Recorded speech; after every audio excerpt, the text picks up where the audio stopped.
నమస్తే. Welcome to our channel. మీరు ఆదిత్య. ఈరోజు మనతో పాటు స్టూడియోలో ఉన్నారు రేవంత్ సింహల్ గారు. ఒకసారి సార్‌తో మాట్లాడించే ప్రయత్నం చేద్దాం. నమస్తే సార్. నమస్తే అండి. సార్, ఒక మధ్య తరగతి తల్లికి తన కూతురు పెళ్లి చేయడం అనేది ఒక డ్రీమ్ లాంటిదని ట్రూ. చెప్పొచ్చు. బట్ ఆ డ్రీమ్‌ని ఫుల్‌ఫిల్ చేసుకోవాలంటే ఆ తండ్రి ఎంతో తర్జన భర్జన అవుతాడు. ముఖ్యంగా ఫైనాన్షియల్ విషయంలో. అవును. ఆడపిల్ల పెళ్ళంటేనే చాలా ఖర్చులుంటాయి. అవును. సో, ఆ పెళ్లి చేయడానికి ఆ తండ్రి ఏదో ఒక లోన్‌కి వెళ్ళాలి. లేకపోతే ఎక్కడో చోట అప్పు చేయాలి. సో, ఇప్పుడున్న మెయిన్ చాలా మందికి తెలియనిదేంటంటే, ఆడపిల్ల పెళ్లి చేయటం కోసం తండ్రి లోన్‌కెళ్తే బెటరా? లేకపోతే ఎక్కడైనా అప్పు చేస్తే బెటరా? అనే ప్రశ్న ఎక్కువగా వినిపిస్తుంది. సో, అలాంటి వాళ్ళకి మీ సలహాలు? ఫస్ట్ థింగ్ అసలు నేను ఈ పర్టిక్యులర్ కాన్సెప్ట్‌లో కొంచెం అగెన్స్ట్‌గా ఉంటాను. అంటే అప్పు చేసి ఫంక్షన్‌లు చేసే విషయాల్లో కొద్దిగా కాన్షియస్‌గా ఉంటాను. ఆడపిల్ల పెళ్లి చేసుకొని వెళ్ళిపోద్ది. అప్పు తీర్చలేక సతమతమవుతారు పేరెంట్స్ మళ్ళీ. హ్మ్. నేను ఇది చాలా మంది కేసెస్‌లో గమనించాను. సరే అవసరమైతే చూద్దాంలే ఏదో ఒక భూమి ఉంది కదా! అమ్మేని తీరుద్దాంలే అని చెప్పేసి అనుకుంటారు. నిజంగానే మీకు కావాల్సినంత భూమి ఉందనుకోండి. దాన్ని ఏదో ముందుగానే ప్లాన్ చేసుకొని అమ్ముకునే ప్రయత్నం చేయండి. లేదా ఫర్ ద టైమ్ బీయింగ్ అంటే గనక పర్సనల్ లోన్ ఏదైనా వస్తే తీసుకోండి. కానీ ప్రాబ్లమ్ పర్సనల్ లోన్ అందరికీ రాదు. రాదు. Loan is not for everyone కదా! అవును. అక్కడ ఇన్‌కమ్ ఫిక్స్డ్ ఇన్‌కమ్ ఏదైనా ఉందా లేదా? సాలరీడా కాదా? ఇంకా రిటైర్మెంట్‌కి ఎంత డిస్టెన్స్‌లో ఉన్నారు? దాన్ని బట్టి కదా వాళ్ళకి ఇన్‌కమ్ అదే లోన్ ఎంత డిస్బర్స్ అవ్వాలని డిసైడ్ అయ్యేది. అవును. సో లోన్ అనేది ప్రాక్టికల్‌గా పెళ్లికి అవసరమైనంత అందరికీ రాదు. Very few parents can afford a personal loan okay. Because of their good packages. కానీ అందరి కండిషన్ నిజంగా మార్కెట్‌లో అంతే ఉందా? లేదు. లేదు. ఆస్తులు ఉంటాయేమో కానీ అప్పు పుట్టదు సడన్‌గా. సో ఫస్ట్ నుంచి ఎప్పుడైనా కానీ పెళ్లి దగ్గరకు వస్తుంది అని అంటే 5 ఏళ్ల ముందు నుంచే పెళ్లికి ఎంత అవసరం అవుతుందో దాని మందం ముందు భూమి ఏదైనా ఉంటే దాన్ని అమ్మేసే ప్రయత్నం చేయాలి. If you are really serious about spending money, నిజంగా మీరు ఖర్చు పెట్టాలి అని నిర్ణయించుకుంటే, ఖర్చు పెట్టడం తప్పని కూడా నేను పూర్తిగా చెప్పను. అది మీకు కావాల్సినంత ఆస్తుంటే ఖర్చు పెట్టడంలో తప్పులేదు. ఎండ్ ఆఫ్ ద డే ఇప్పుడు ఒకవేళ పేరెంట్ బయటికి వెళ్ళి ఒక హ్యాండ్ లోన్ తీసుకున్నారు. ఇప్పుడు పెళ్ళి అంటే 25 లక్షలు లేదు, ఇది కాదు 25-30 లక్షలు పక్క మినిమం. అది ఇక basic marriage. Indian average middle class marriage cost 35 lakhs average cost. అది 35 లక్షలు లోన్ తీసుకున్నారు అనుకుందాం. బయటికి వెళ్ళి 35 లక్షలు ₹2 వడ్డీకి తీసుకొని వస్తే సంవత్సరం నెలకు వచ్చేసరికి 70,000 అది వడ్డీలు కట్టాలి. నెలకి 70,000 ఈ వడ్డీలు కట్టుకుంటూ కూర్చుంటే ఈ తండ్రి ఎప్పటికప్పు తీర్చాలి? అవును. జీవితంలో తీర్చగలుగుతాడా? ఈయనకు పర్సనల్ లోన్ రాలేదంటేనే ఈయనకు ఇన్కమ్ సరిగ్గా లేదని మీనింగ్. ఓకే. అందుకే రాలేదు పర్సనల్ లోను. హ్యాండ్ లోన్ తీసుకున్నాడు ఆల్రెడీ. మరి 70,000 35 లక్షలు ఎప్పుడు తీరుస్తారు? ఓకే. అసలు ఈ 70,000 తీర్చడం చాలా గగనంగా మారుతుంది. అప్పుడు ఏం చేస్తారు? అప్పటికైనా మళ్ళీ భూమి వైపుగా చూడాల్సిన అవసరం ఉంటుంది. అప్పుడు ఏం జరుగుతుంది? ఈయనకు అప్పు ఉంది కాబట్టి భూమి అమ్ముతున్నాడు అని అంటారు. ఓకే. అప్పు ఉంది కాబట్టి భూమి అమ్ముతున్నాడు అని అంటే ఆ భూమికి ఎవడైనా రేట్ ఇస్తాడా? అసలు అప్పుల్లో ఉన్నాడు, భూమి అమ్మితే రేటు దొరకదు దానికి. దొరకదు. మన కడుపు నిండా ఉండి భూమి అమ్మితేనే రేట్ ఇస్తారు. అవును. వీడికి డబ్బులు అవసరం లేదు. వీళ్ళ అవసరాన్ని వాళ్ళు అడ్వాంటేజ్ గా తీసుకుంటారు. అంతే కదా, that is business in market. హ్మ్. ఇప్పుడు నీకు ఏ అవసరం లేనప్పుడే ముందు ప్లాన్ చేసుకున్నారు అనుకోండి, ఈ ప్రాబ్లం రాదు కదా. అవును. అసలు అదేంటి, ఉన్న కష్టపడి సంపాదించిన భూమిని పెళ్లి కోసం అమ్మాలంటే మరి పెళ్లి చేయకు ఎక్కువ. మరి దానికి మనసు ఒప్పుద్దా? లేదు. అప్పు చేస్తే ఎట్లా తీరుస్తుంటే ఎట్లా తీరుస్తావు? ఎట్లా? దానికి సమాధానం చెప్పండి. ఎట్లా? ఆల్రెడీ మీ వయసు అయిపోయింది. మీ పిల్ల పెళ్లి వయసుకు వచ్చింది అంటేనే మీ వయసు అయిపోయింది అని. మీరు సంపాదించే వయసు లేదు ఇంకా. మీరు ఇప్పటికిప్పుడు ఏదో ఒక పెద్ద ఇంజనీరింగ్ కోర్స్ చేసి మళ్ళీ పెద్ద CEO అవ్వలేరు. ప్రాక్టికాలిటీ వయసు అయిపోయింది. ఎంగు కుర్రోడు కాదు, మీ అల్లుడి వయసు కాదు ఇంకా మీది. ఈ వయసులో అప్పు చేసి హౌ? మీరు ఆ వయసుకు వచ్చిన తర్వాత మీకు ఉండాల్సింది ఏంటి? ప్రశాంతత. ఆ అప్పుల వల్ల వచ్చే టెన్షన్లు, బీపీలు కాదు. అప్పు ఏం తీసుకొచ్చి పెడుతుంది? బీపీని తీసుకొచ్చి పెడుతుంది. మీరు మీ పిల్లలకు పెళ్లి చేయడమే కాదు కదా, రేపు మనవాళ్ళు మనవరాలు పుడితే వాళ్ళని సాకాలి కదా, ఓపిక ఉండాలి కదా. ఈ అప్పులుంటే ఇంకెక్కడ ఓపికండి? సో సాధ్యమైనంత వరకు అసలు అప్పు చెయ్యొద్దు. ఇక్కడ ఇంకొక మాట క్లియర్గా చెప్తా. ఇప్పుడు అప్పు చేసి పెళ్లి చేస్తారు. ఎందుకు? అమ్మాయి బంగారం పెట్టారనుకోని పోనీయండి, అది ఎసెటే. ఓకే. I agree. అది బంగారం కాబట్టి ఎసెట్ అమ్మాయి వాడుకుంటుంది, తప్పులేదు. కేవలం బంగారం కాకుండా పెళ్లికి ఒక 25-30 లక్షలు ఖర్చు పెట్టి ఊరందరినీ పిలిచారు.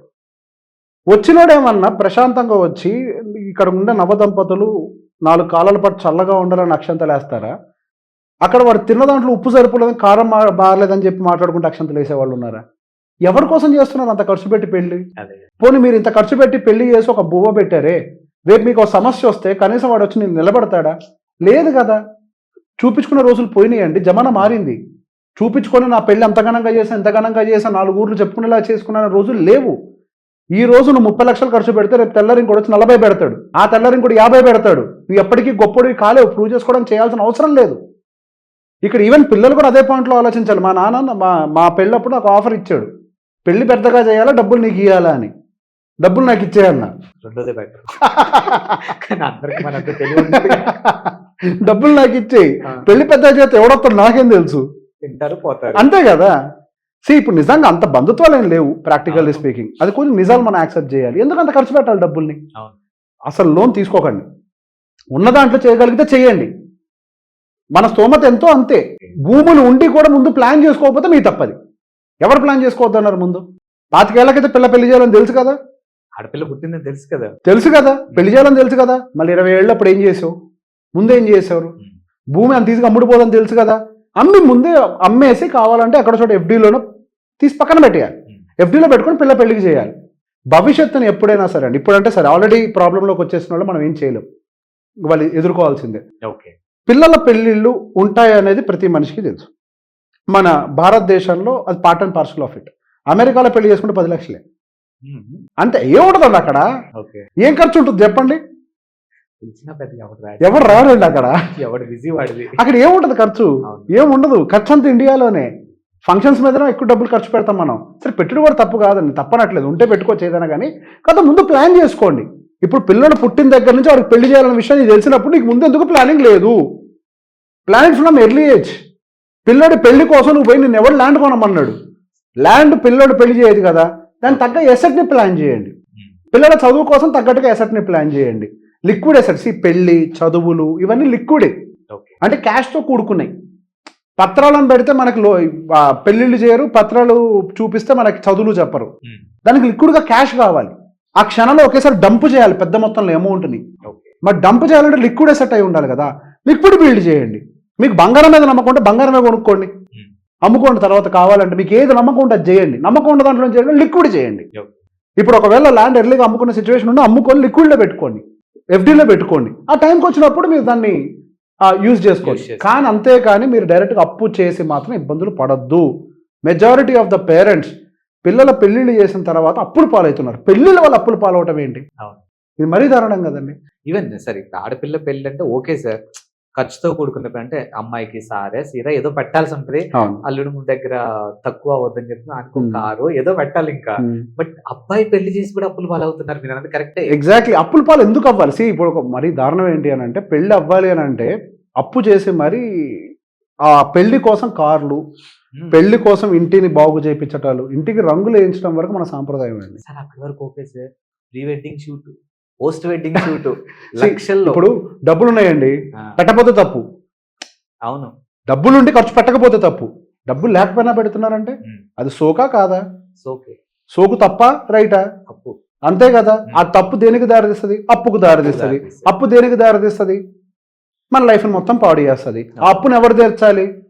వారసత్వం తీసుకున్న వాళ్ళు తీర్చాలి అప్పుని. అవును. ఆ పిల్లలే తీర్చాలి కదా. మళ్ళీ మీరు తీర్చలేకపోతే లేదు, మీరు తీర్చాలి అన్న పిల్లలకి వెళ్ళాల్సిన ఆస్తిని అమ్మియాలి కదా. మరి ఎందుకు ప్లాన్ చేసుకో ముందు? ₹1,00,00,000 పెట్టి చేసినా 100 కోట్లు పెట్టి చేసినా తప్పు లేదు.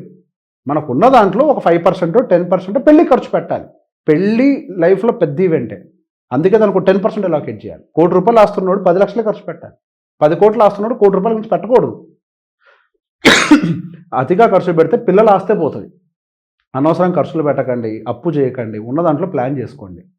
అప్పు ఏ ప్రాబ్లమ్ని సాల్వ్ చేయదు. చాలామంది పేరెంట్స్ పెళ్ళిళ్ళ కోసం అప్పులు చేసి ఇబ్బందులు పడ్డామని బోల్డ్ మందిని చూశాను. వాళ్ళ జీవితం తను తీర్చలేరు.